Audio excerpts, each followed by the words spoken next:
Thank you, Madam Chair. And to my colleague's point, this is a white person problem.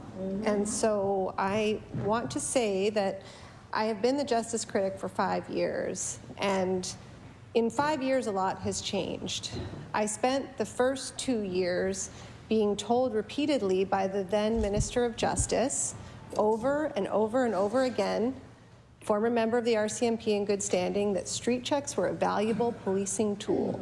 And day after day, I got up in question period and I questioned him, and I tried to bring to the floor of this legislature the views of the community that was not properly represented here. We had our colleague, Minister Ince, but otherwise, sorry, the member for Dartmouth-Cole Harbour, but otherwise, you know, we had and still have, but had a significant lack of representation in this chamber. And day after day, we were told that street checks were a valuable policing tool.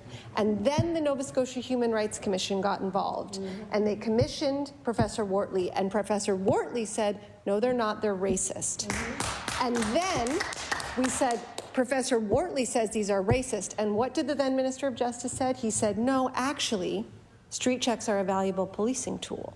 And so then we had the intervention of a former Chief Justice of the Supreme Court of Nova Scotia. And what did he say? He said, not only are street checks racist, but they're unconstitutional. And then, and only then, just hours after that minister had stood in his place and said that street checks were a valuable policing tool, was there a moratorium announced on the practice. But Madam Chair, that moratorium, as we all know, as the chair knows, has not done enough. As with our last amendment, this is work that needs ongoing. The dismantling of racism and hate is not a one and done. It is an ongoing process, and it is a process that is within our power to move forward.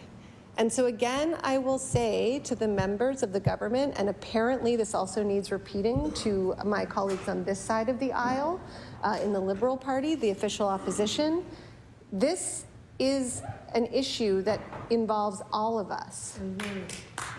And it is on us to ensure that we actually uphold the laws of this province, the human rights of the members of this province, and the Constitution of Canada, all of which is engendered by the ongoing and illegal practice of street checks. There are other pieces of legislation where this can live, but this is one where it needs to live. And so for that reason, we ask you all again to consider how you will vote on an amendment that seeks to uphold the basic human rights of the members of this province. Thank you very much.